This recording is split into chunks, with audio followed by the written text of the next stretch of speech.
Welcome to the Philadelphia Sports Table Podcast Show, the longest running weekly Philly sports podcast show in the world, over 12 and a half years strong. Got a great show this week for you.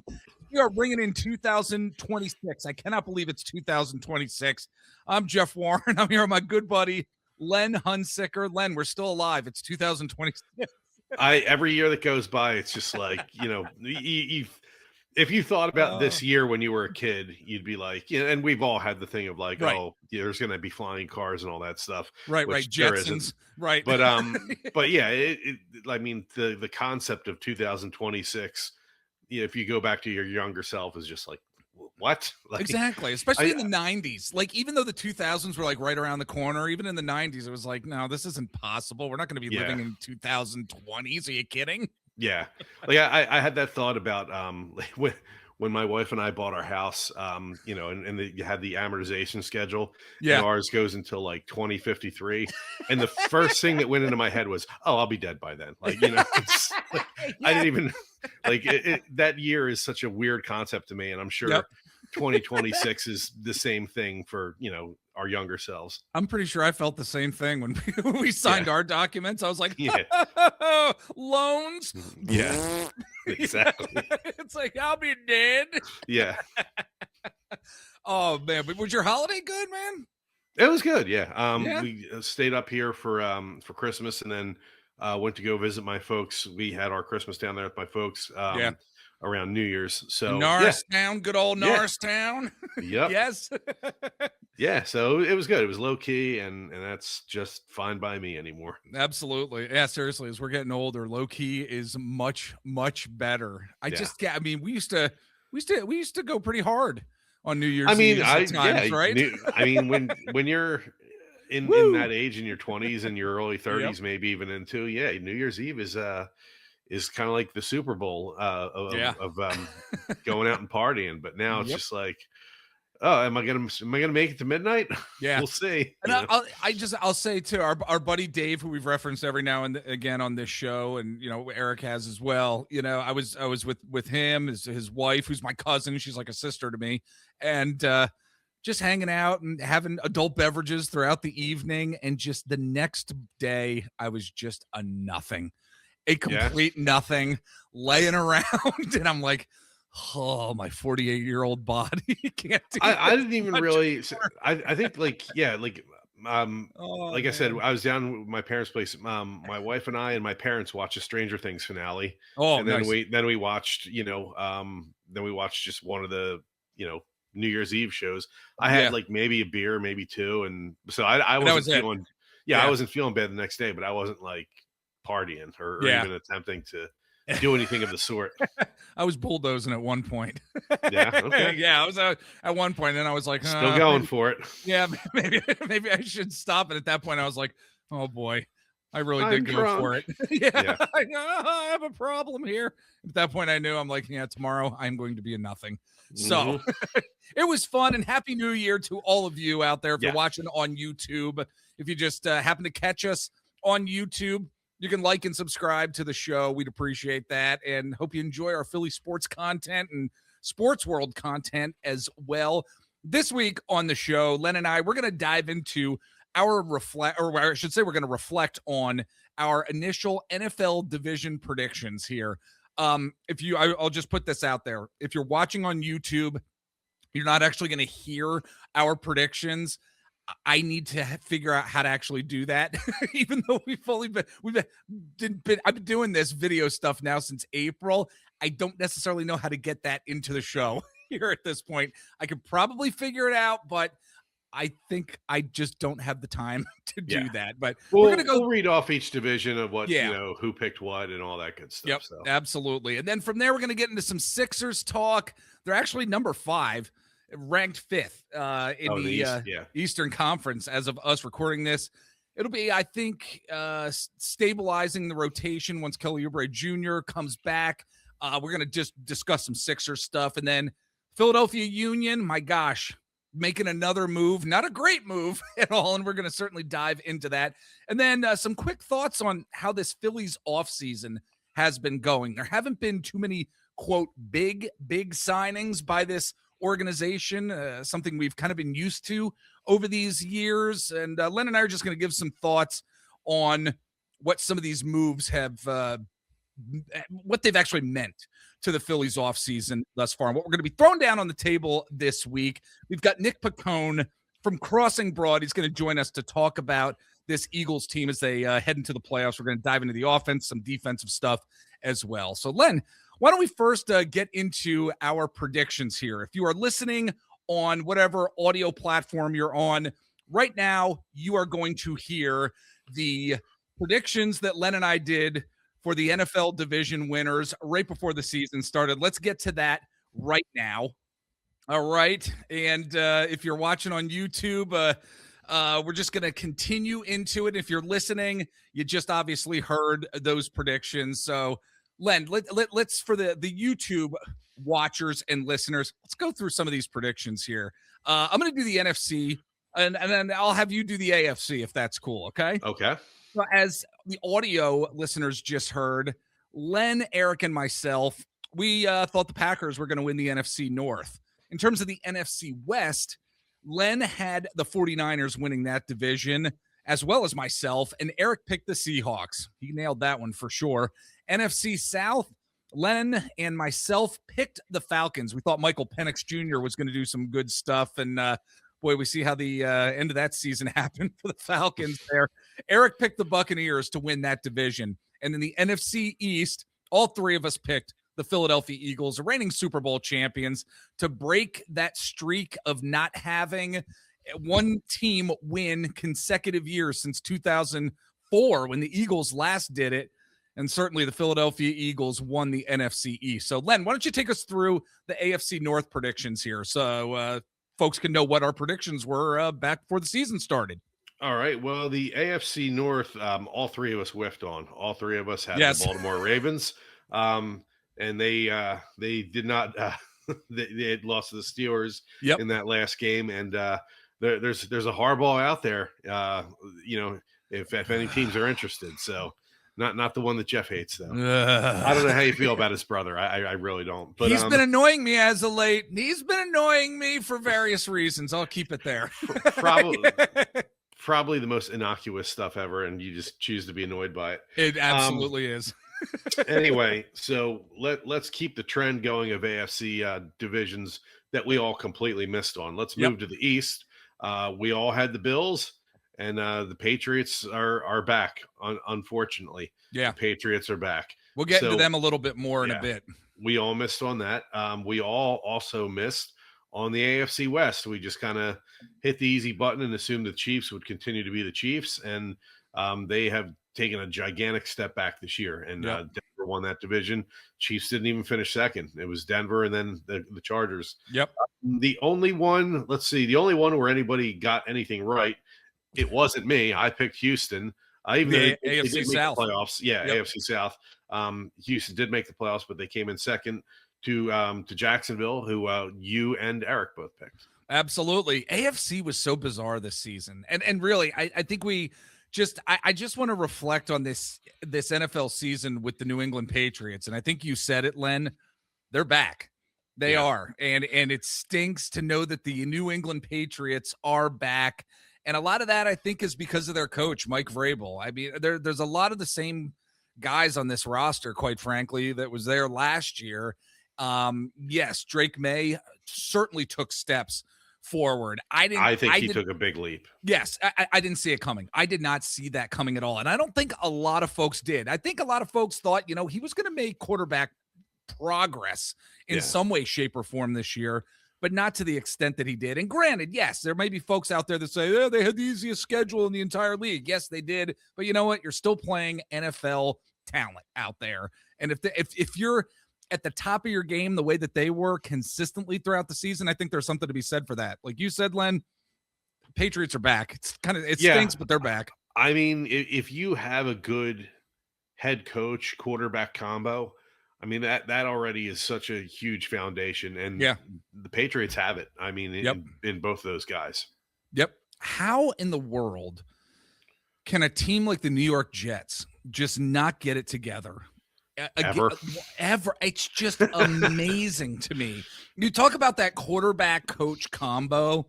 I do think we see it with Jalen Hurts and Nick Sirianni. I do. And we certainly see it with Patrick Mahomes and Andy Reid.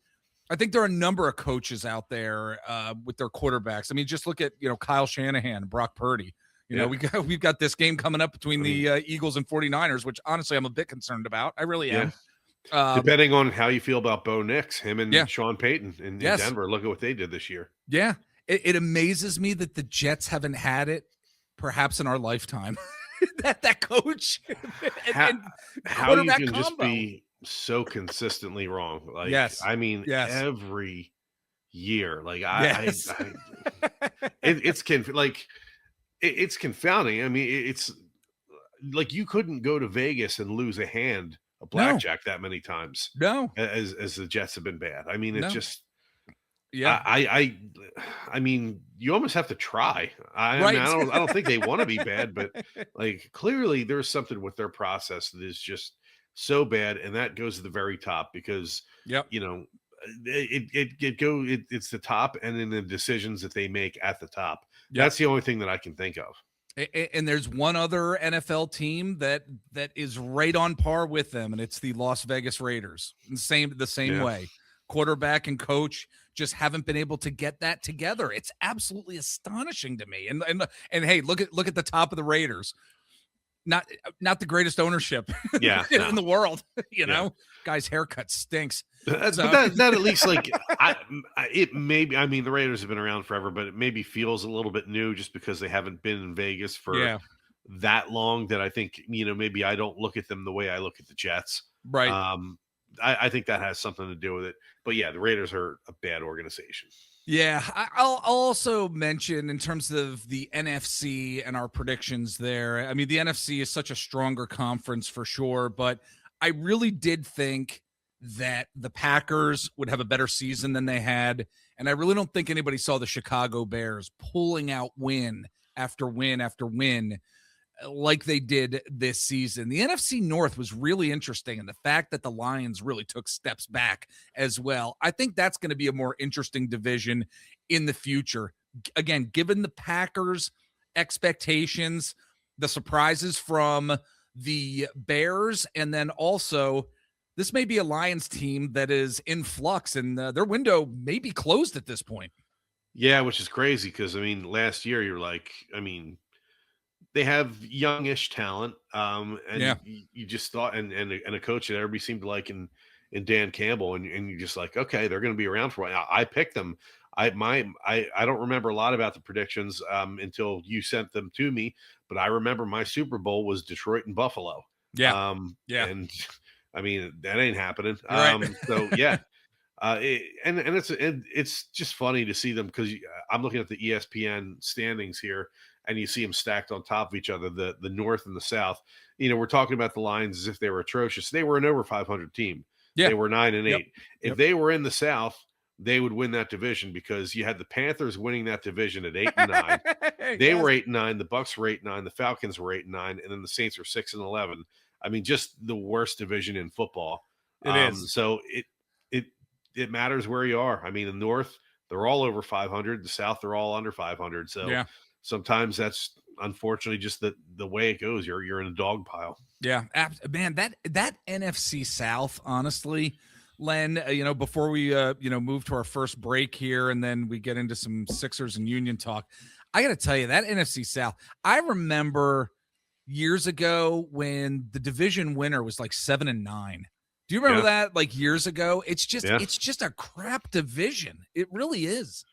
Yeah, it's. I mean, I know the Saints are, kind of have a legacy, and the Buccaneers have won a Super Bowl, but it's just like if the NFL went into contraction and contracted these teams, how many people would notice? I mean, outside of those cities, obviously, right. How many people would really care? Like, honestly, the Panthers who won that division are one of those teams to me where it's just like, if I'm trying to go through and name every team in football just off the top of my head, the Panthers are one of those ones that are going to trip me up. I just forget about them. You'll get down to, you'll name 30 teams and you're like, oh man, there's two more. Yeah.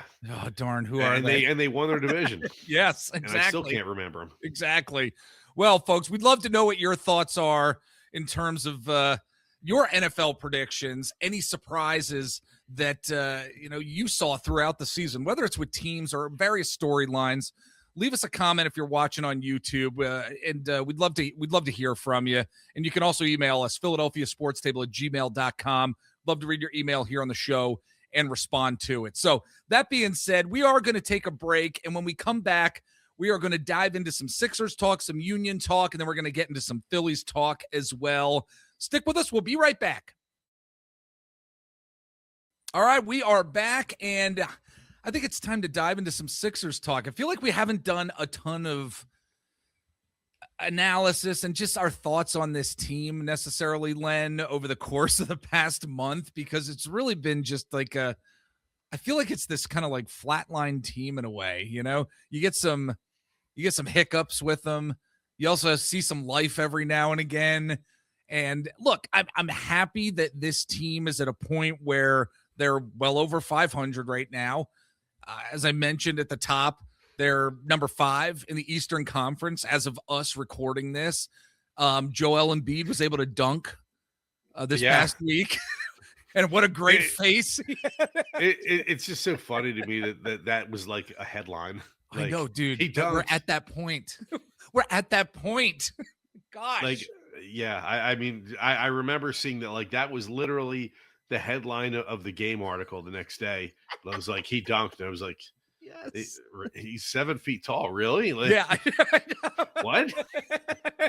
He could just put his arm up. Like, and I know the injuries, but yeah, like, I know. Yes. So what's happening here? I know. But look, you take a look at this season, and quite frankly, I want to continue to have that optimistic feeling about this team. Not that they're going to win a championship, quite frankly, but you see that they have a chance, I think, to do some damage every now and again when they have VJ Edge coming. Of course, Tyrese Maxey. When those two guys are on the court, I mean, there's an energy with the team.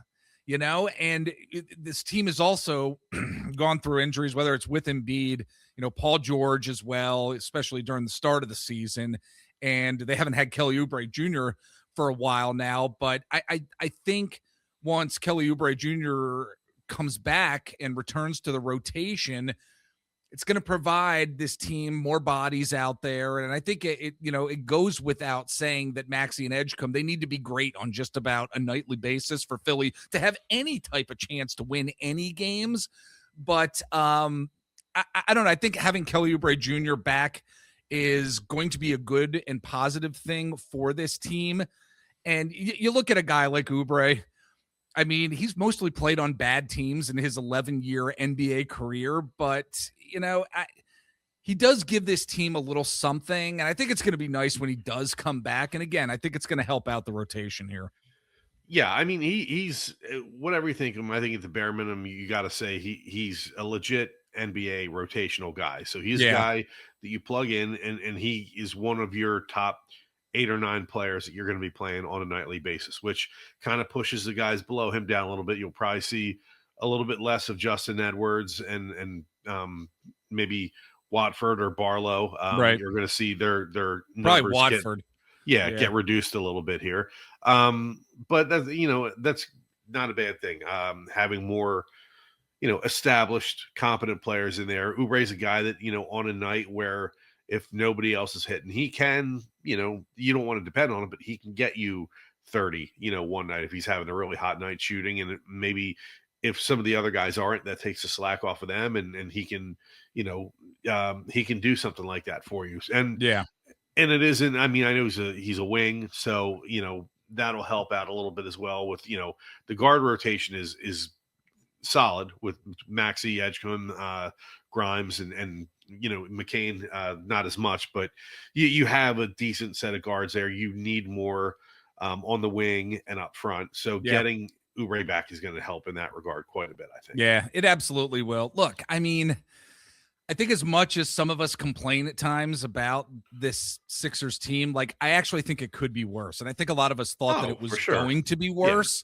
I mean, my God, the team hasn't won a championship in a long time, but it's something that Eric and I talked about on the last show before the new year. And it was that, what, things in the world of Philly sports could be much worse than they are right now. I mean, we've got the defending Super Bowl champions, who are looking to possibly get back to the Super Bowl if they can. We've got the Philadelphia Phillies, who continue to remain a relevant National League team in Major League Baseball. The Flyers have been fun to watch this year. Yeah. They just have. Trevor Zegras is freaking amazing, and it's what a coup, basically getting that trade done. And now with the Sixers, I mean, yeah, they haven't made the Eastern Conference Finals since 2021. It sucks for sure. But they can be fun at times too. They can. So Maxey and Edgecombe, I mean, they can be a fun watch sometimes. Right. Sky's not falling. It could be worse. And I think that's where I'm at with this Sixers team right now. As frustrating as it can be, especially in the third quarter when we're just like, what the hell is going on in the third quarter? My God, they can't do a damn thing.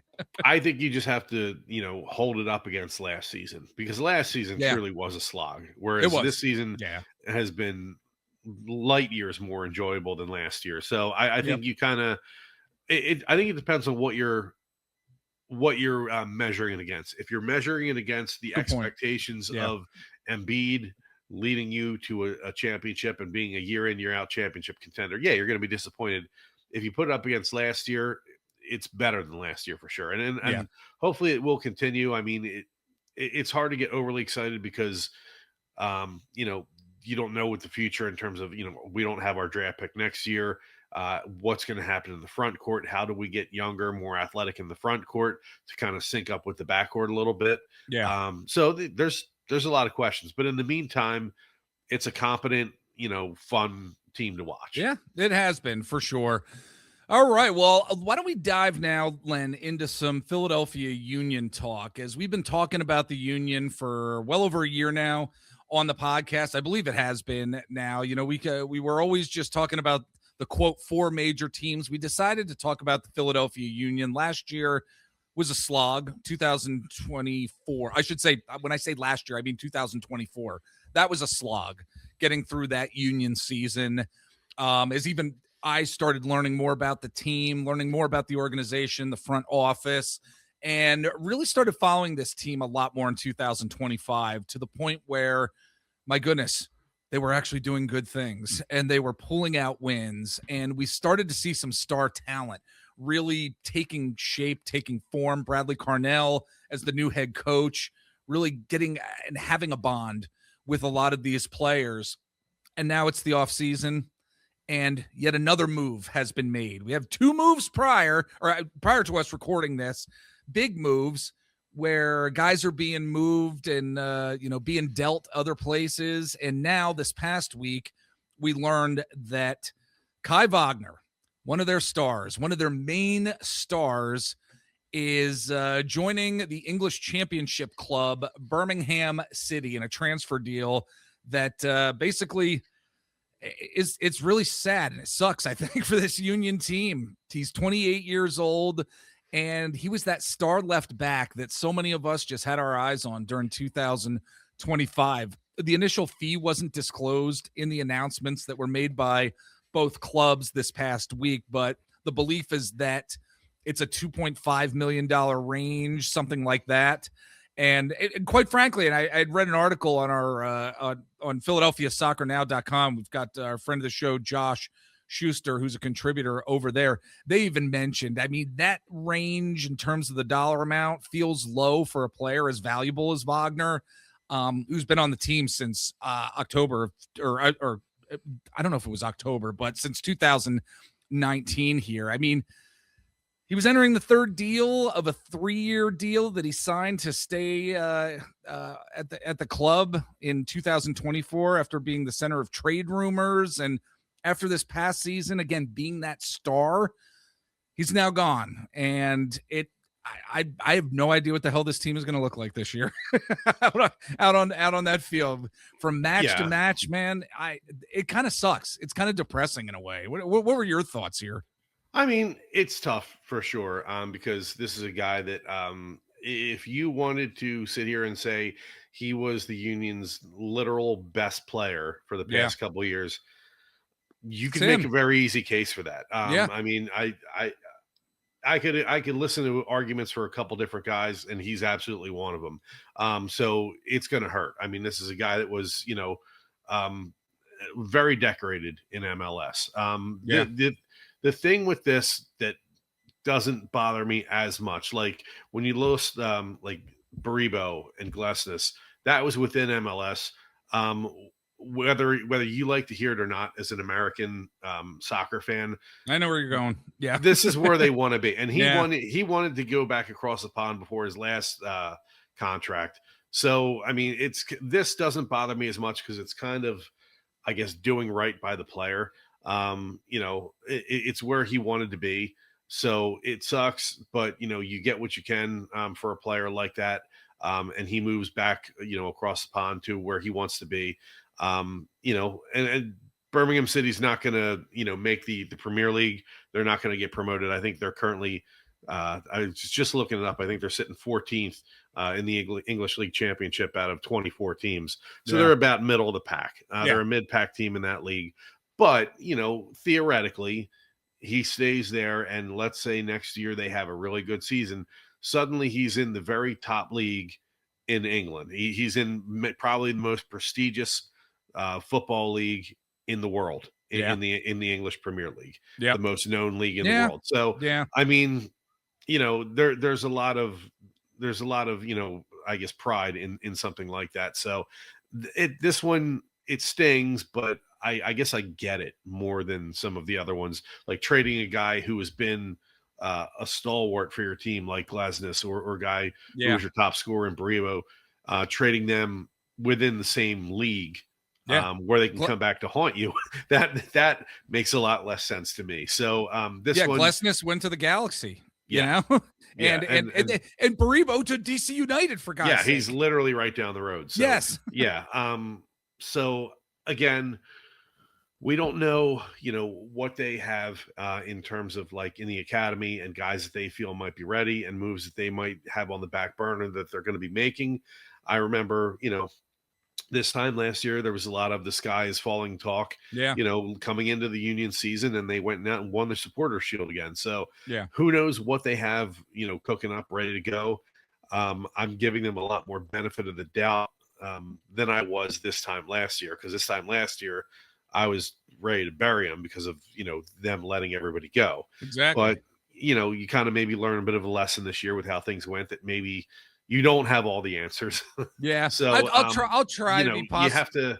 You have to kind of just let it play out and see what happens. But it sucks. And especially when you're getting into a sport and, okay, this is the team you're going to follow, and these are the names that you get to know.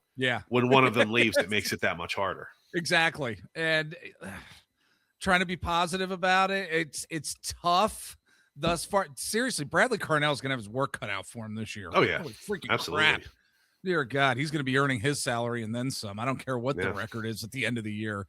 But we'd love to hear from you. If you are a Philadelphia Union fan, leave us a comment in the comments below if you're watching on YouTube. And if you are listening to us, just shoot us off an email, Philadelphia Sports Table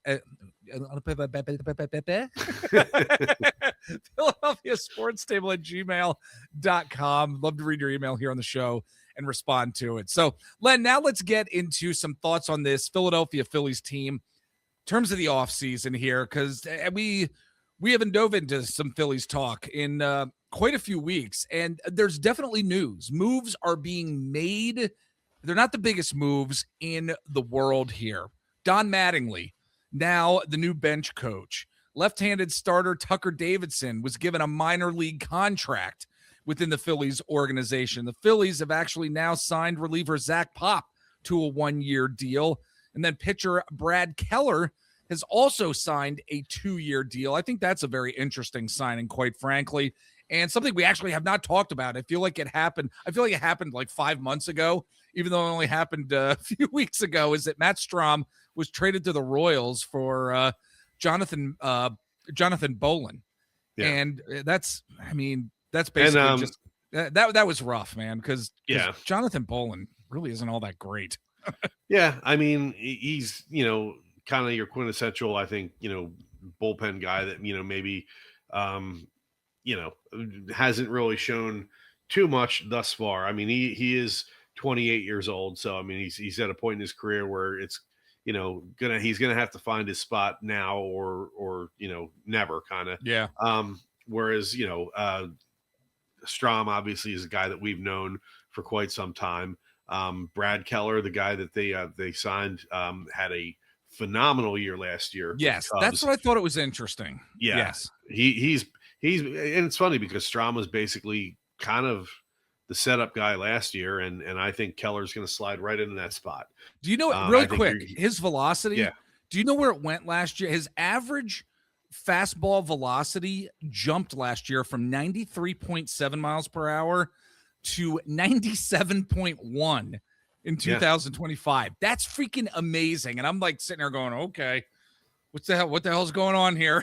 Well, I mean, I think what's going on with it is more of a defined role, I think, in terms of because I had heard an interview with him I think last week where they said to him, hey, if you come here, would you rather start or do you want to be out of the bullpen? He's like, oh my God, I want to be out of the bullpen. I love the adrenaline of when that phone rings and they call your name. Yeah. I love everything about it. And, you see that a lot of times when guys go from being a starter to being a reliever, you're only throwing one inning.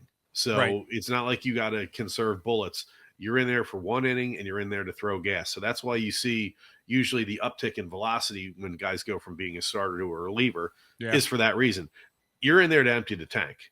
You're not trying to, go through a lineup 2, maybe 3 times. So, I mean, that's what that is there.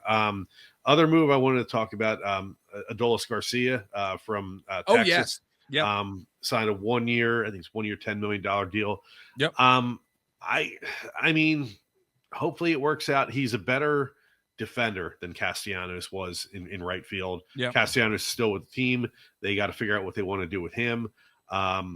So that is going to maybe cause a little bit of a logjam in the outfield. And unless they want to move him, Castellanos over to left, maybe platoon him with Brandon Marsh or whatever, do something to that effect.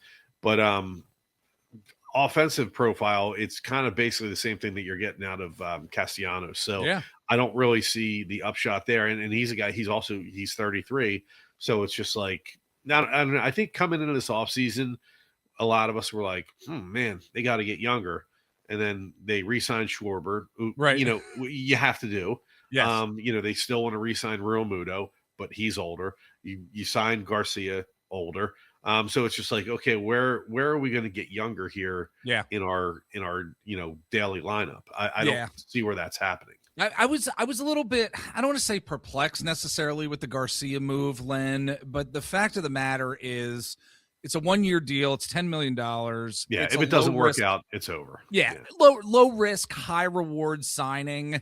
But like they're hoping he can do what Max Kepler could not do in 2025. Yeah. So I look at this move as though like it's kind of like meh for me because the Phillies outfield still stinks. It's one of the worst in Major League Baseball. It's amazing. And that's the thing. I mean, I'm very excited about Justin Crawford.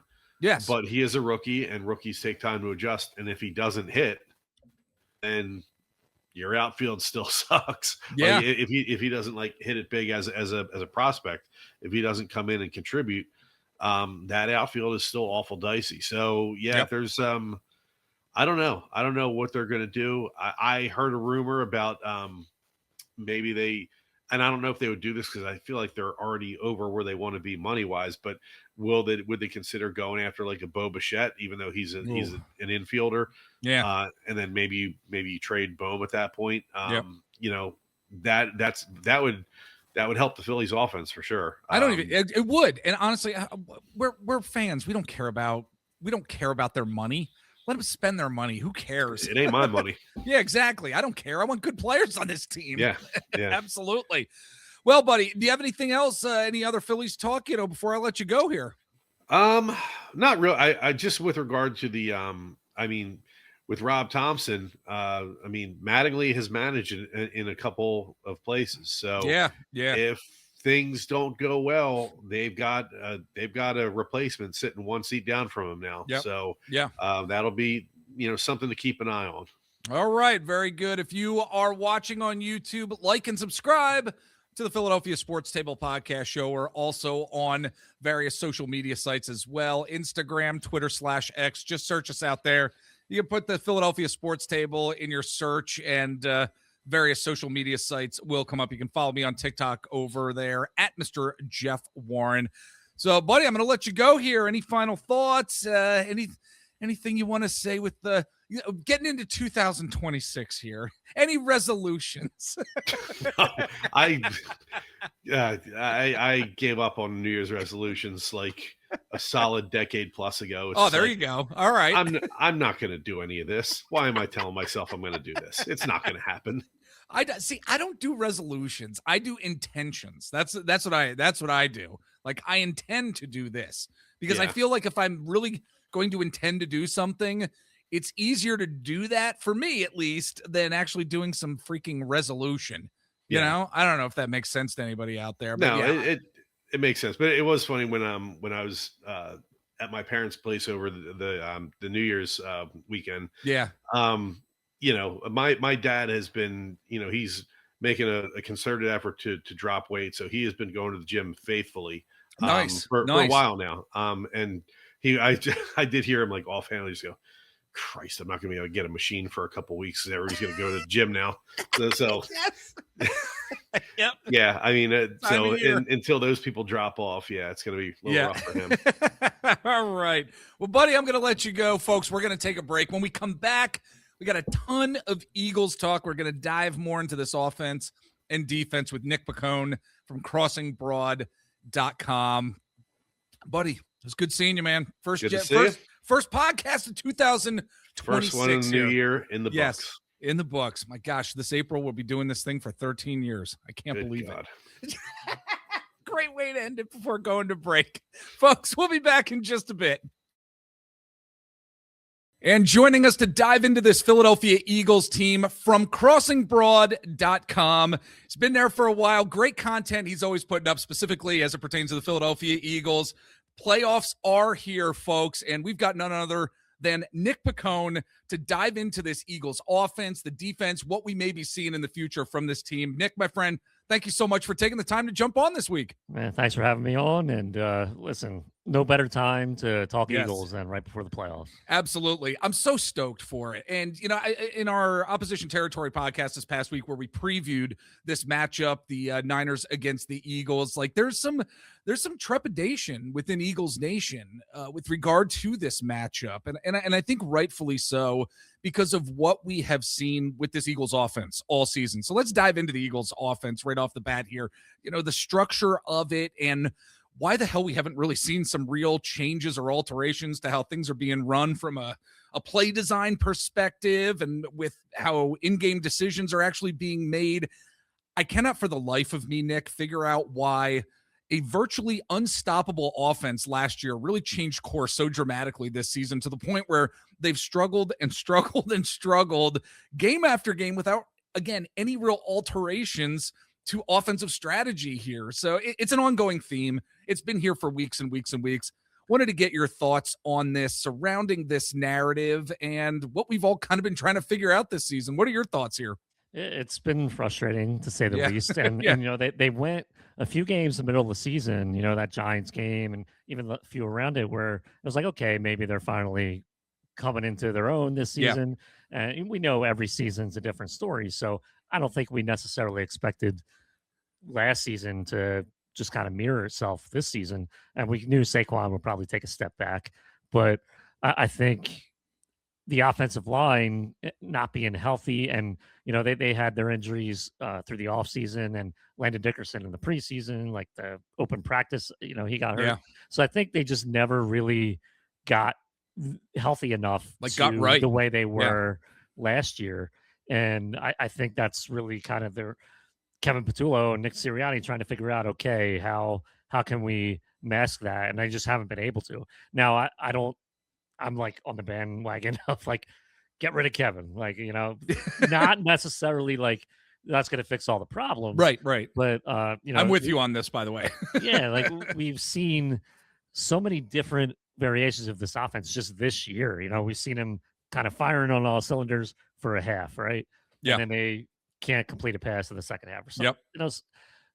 The Cowboys game, first game of the season, it was kind of like, all right, like it's first game of the season. It's not really a big deal right now, but that was the pattern throughout the course of the season. And now we're here, first playoff game coming up, and we're still questioning what's going to happen. So I understand the trepidation through Eagles fans about the offense, but I think we're in such a better spot because of the defense than we were, even 2 years ago. And last year, we weren't really sure through the playoffs if the defense would continue to, against Mahomes, especially in the Super Bowl. We didn't think we were going to see that type of defense. So I think that gives me a little stronger belief in this team that maybe the offense has just been playing not to lose. And I don't necessarily like that, but they've been winning. They won 11 games, right? 11-6. I mean, you can't complain about the record. Yeah, right. Yes. They've been winning the games. Yeah. They went on that little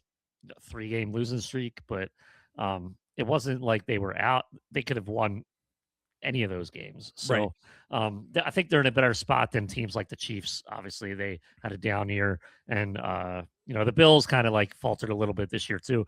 The Ravens, what happened to them? Yeah.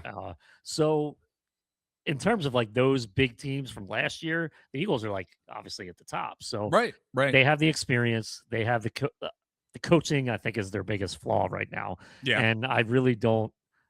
I don't think it's we're just going to be vanilla the whole season, and then in the playoffs we're going to open up the playbook, because I don't necessarily see the sense in that. Right. Either. Exactly. So, it's really going into this 49ers game like, what are we going to get? We really have no clue, because it could be the same old, and then we could see like even during these games, like the Bears game, the Lions Packers game, Chargers game, we saw like wrinkles, like, oh, like keep doing that, and they just abandon it. Right. So hopefully they don't abandon what works, if there's anything that works this weekend. I'm hoping to see a few mesh concepts. That'd be really nice. Yeah. Something It'd be nice. different. Like we see, I love the game film breakdown, yes. That we see on Twitter. Much like my radio call posts, like I love when people interact with them. I love that people appreciate them. And I'm appreciating the film breakdown ones, because I don't see that live, I'm kind of like in the middle of the game. I'm doing my thing. Right. Yep. So I'm not paying attention to the X's and the O's. So that really helps me kind of figure out like, hey, this is on coaching, or this is on the player, or, you can blame one or the other. I blame the whole team, just because I don't like blaming one particular You're thing, absolutely because correct. I think if you blame one thing, you kind of discount the things that lead up to that one thing. So we can blame Kevin Patullo, but the defense, if they have like a bad drive, you can be like, oh, like if only the defense could have stopped them here, they would have won the game. So there's different things that you can point to the course of a game. So I think particularly against the 49ers, we hear about their defense not being that good. And maybe, again, we heard for weeks, this is the team that the Eagles offense can get right against, and they don't. Right. We're hearing this is the team that the Eagles offense can get right against. So that's giving me a little like, there's a little trepidation there for sure. Absolutely. Yeah. Well, Nick, you did mention the offensive line, and again, that's been a theme throughout the course of this season too. And I feel like, based on what has happened this year, the nagging injuries with Landon Dickerson, Cam Jurgens, Lane Johnson has been out for some time towards the latter part of this regular season. I feel like they need to figure out what to do with the offensive line depth, this front office. They need to figure it out. And look, I know it's not the easiest thing in the world. I mean, it's not the easiest thing to come by, or every single NFL team would be doing it. They would have great depth pieces, because offensive linemen go down all the time. But to me, the offensive line, I mean, it really has been the biggest disappointment this season for this Eagles team. And I'm wondering if you actually agree with that, or if you have any thoughts about how the front office, might address depth in the future on the offensive line in the coming months. I know maybe putting the cart before the horse here, but I think as Eagles fans, that's something we really need to think about. I want to think about, and I'm hoping there's going to be more of a dialogue about that, after this postseason and after whatever happens with this postseason. So what are your thoughts on this? Yeah, I really think Howie might go after the offensive line early in the draft. Yeah. He made a few picks last year. He's tried making trades, traded CJGJ for Kenyon Green, right? And that didn't work out. But, he took a shot, and he's like, I think he's aware, like, okay, maybe in the offseason I can deal somebody that I have, Dallas Scholar is going to be a free agent. If they don't re-sign him, maybe they use that money for, a premier offensive lineman that might become a free agent, or try and swing a trade again and just maybe draft a tight end or something like that. So I think he realizes, not only, even though they have a lot of people keep saying they're an elite offensive line. Well, not this year, right? Not this year, it has the same talent, but you got to think about this year specifically. So, Saquon not getting, and the offensive lines had some plays that are really good that, either Jalen doesn't get rid of the ball quick enough, or just makes a bad decision, or Saquon doesn't find a hole, or, we kind of see that play out here and there. But overall, I think just the bad play of the offensive line dictates, the rest. So I don't really blame Saquon. I don't blame Jalen. But again, there are great quarterbacks that can play great without a great offensive line, but I don't think that's a recipe for success. They haven't won Super Bowls that way, Exactly. Patrick Mahomes' offensive line protected them really well during his run. So, I think that has a lot to do with the running game and the passing game. And I just, if we have a healthy Lane, I think it makes a huge difference. Yeah. And if he's not healthy, then might still be better than the other options they have. Right. If he's able to play. I think he did practice yesterday and today, right? Yeah, limited practice. So, yep. So at least he's on the field again and practicing. So I know there was some question of whether he would be ready to go on Sunday, but I think no one is really saying he's out or even in question at this point. So that makes me feel better. Cam Jurgens can get a healthy out. He's probably still dealing with, he had a back injury. Yeah. Right? Had surgery on the back. So his movement might not even be there yet. As you go through a football season, if you're not 100% at the beginning of the season, you're really not going to be 100% now. Yeah. So if you're 90% going into the season, and maybe Cam was 90%, he's definitely not going to be close to 100% right now. So I don't think we write him off or anything like that, because he played a huge role last year. We see what he did. One of the best centers in the league, if not the best center. So you give him maybe a year to get back to it or whatever. But again, he's probably their best option. They don't have that depth that you said that we've seen, before. It's not like they can rotate guys in and out. And not that you want that, but it's just not the same. And we could see the trickle down effect into the running game and then into the passing game. So if they can take this tie, that's why I was okay with resting the starters. Absolutely. 18, absolutely. Just let them get rest. Yes, exactly. The number 3 seed is fine, folks. It really is. Yeah. I'm happy where this team in general is at from an overall perspective. Like we said, 11 wins on the season. I will take that. Now, Nick, the tone here as we started the conversation may sounded a little negative right off the bat. And no, we are not Negadelphia on this podcast platform by any stretch of the imagination. But, with this team in the playoffs, again, they're the number 3 seed. There's actually, I think, a lot to celebrate with regard to this Eagles team. And sometimes I think we get wrapped up in the negativity of certain things. So I want to talk about some of these positives that we're going to be seeing from this Eagles team, not only this week against 49ers, if they beat the 49ers, what's going to happen in the playoffs, and talking about this Eagles defense, which you had referenced earlier, and especially the linebacker core. And I cannot believe I'm saying this. 4 years ago, we would not be using the words like strong linebacker core at all. Zach Bond has another stellar season. Nakobe Dean had a great season, and he's going to be returning this week, from my understanding, from his injury. Jihad Campbell, has been great in spots and has so much room to grow. You can see that potential there. I'm wondering, what are your thoughts on how impactful this Eagles linebacker core will be and even needs to be throughout this postseason? I think Howie finally has seen what big, strong linebackers can do for you. You know, like, and not big, strong. I just mean like, getting the job done. Quick. Pursuit quick, to the ball is important. Yeah, exactly. Like again, like you see like number one wide receivers on other teams. If there's a linebacker matched up on them, you kind of see on the broadcast how they highlight that because you don't want a linebacker matched against these quick guys. But the Eagles have those guys that can do that, and I think that's the biggest aspect of the defense that lets let the pass rush work, and then the second layer you might not have like that quick dump off or whatever that quarterback might look for. So then you got to like look deep, and you have Q and Cooper DeJean back there. So that I think Howie's finally come around to like, maybe I need to focus on defense. And he didn't really have a choice, right? They didn't have anybody on exactly. defense. So, and they had AJ Brown, they had Devontae Smith already, they had Jalen already, they had Dallas Goedert already. Right. So, and they had the O-line pretty much set. Yep. So, okay, let's go draft defense or sign Zach Bond for 1 year and look what happens. So, and you said it, a lot of people were like, okay, that might be Zach's best year last year. So like even if he goes down a little bit, it'll still be okay. Still pretty good production. Yeah. Like I don't even think he went down. I don't think like, so. Nope.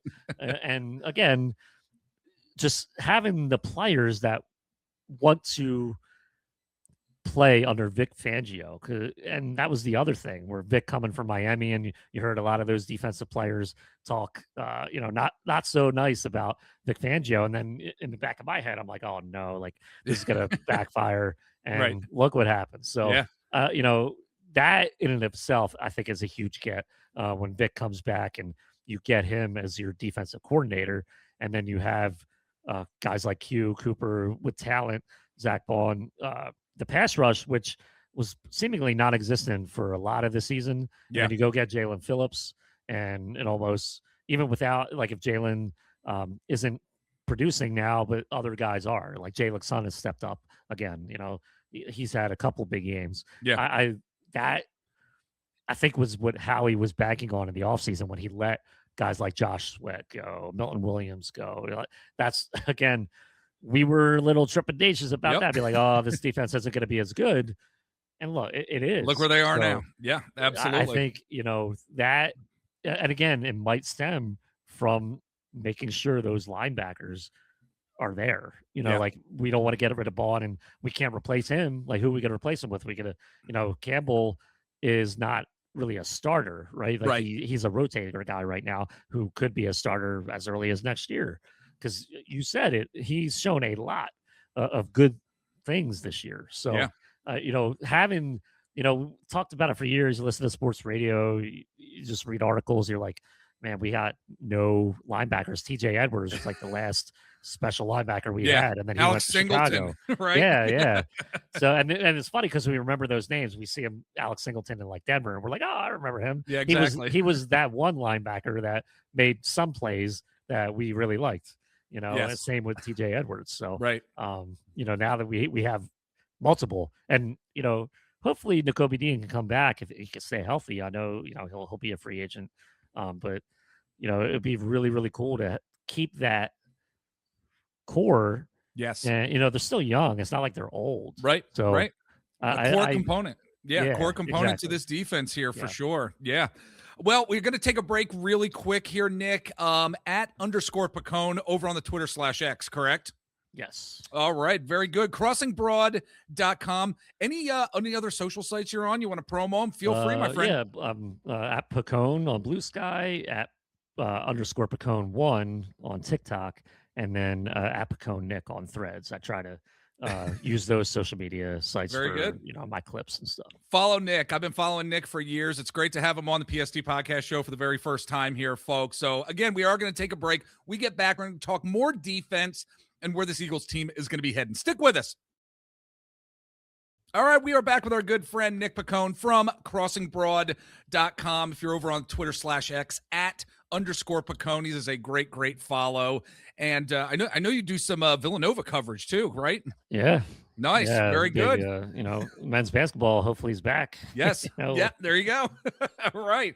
Well, look, sticking with this Eagles defense and the theme we have seen specifically with regard to the secondary. You mentioned the secondary, Quinyon Mitchell, Cooper DeJean.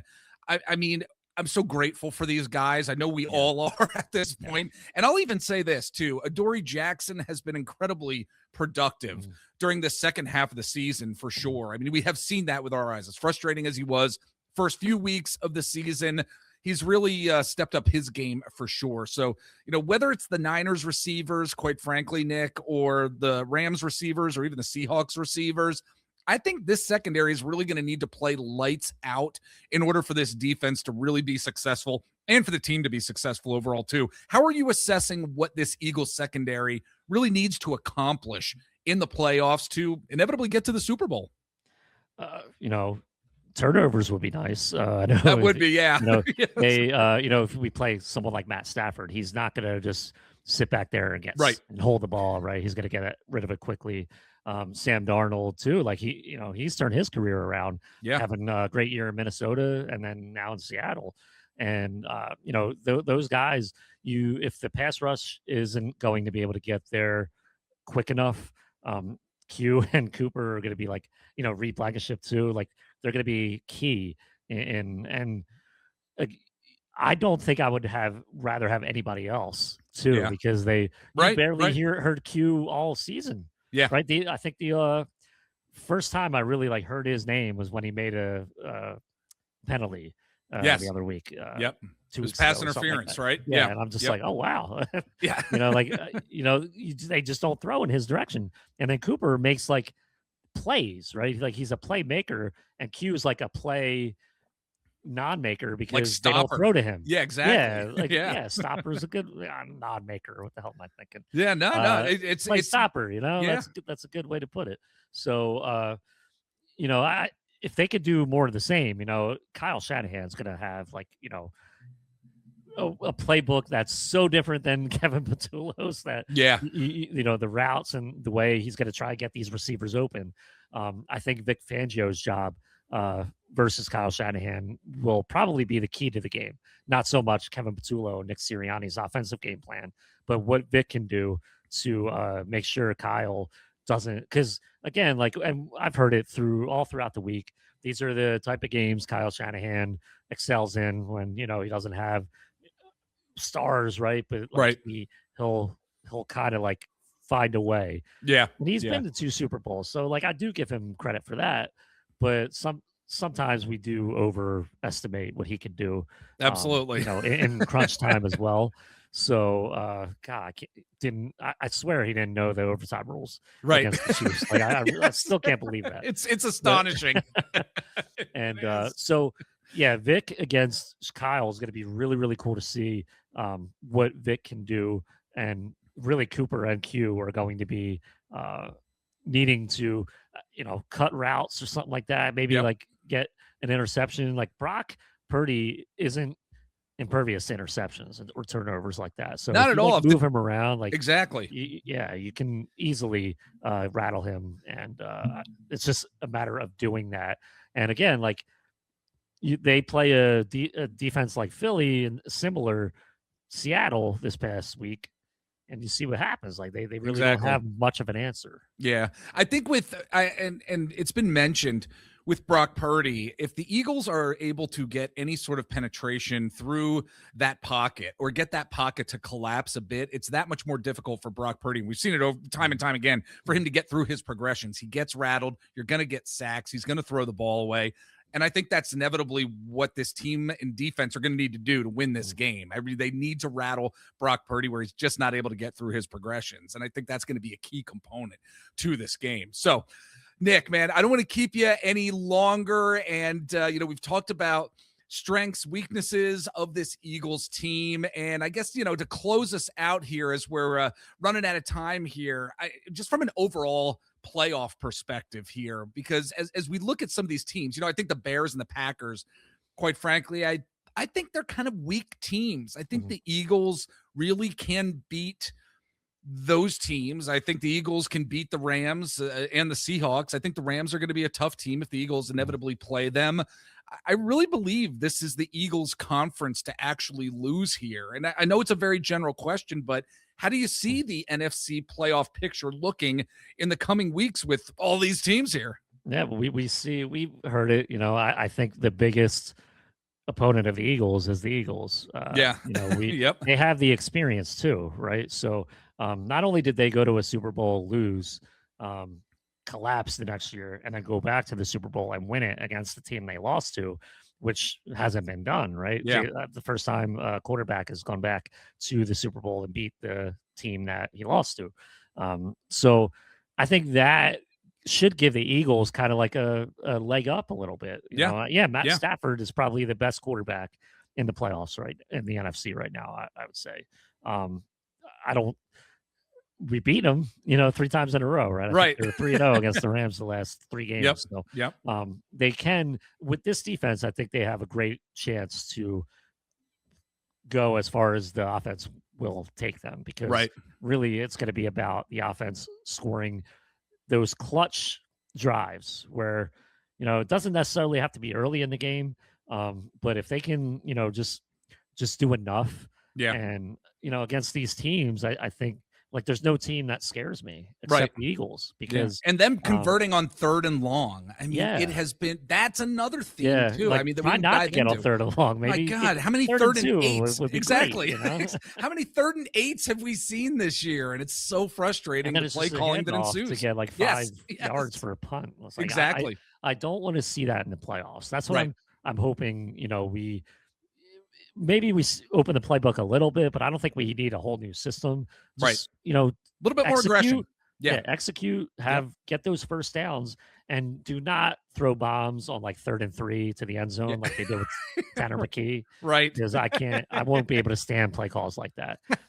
Give me play calls that make sense in the scheme of the game, trying to get first downs, not just this random willy-nilly stuff that I don't think anybody has any idea. So we need like more continuity in offensive play calling through the course of the playoffs. And I think, I don't think we'll not see it, but I don't have the best feeling in the world that we will. So it's going to be really the defense and then the offense. If they can just score enough. Exactly. If they can just do enough. I mean, that I think at the end of the day is what we're going to be hoping for here. So that being said, folks, he is Nick Piccone from crossingbroad.com @_Piccone over on the Twitter/X. And Nick, man, it was great talking to you. Seriously, I really appreciate your time, your insights with regard to this Eagles team. Come back and join us. I'd love to have you back on the show again, my friend. Yeah, man, absolutely. We'll be on Broad Street soon enough.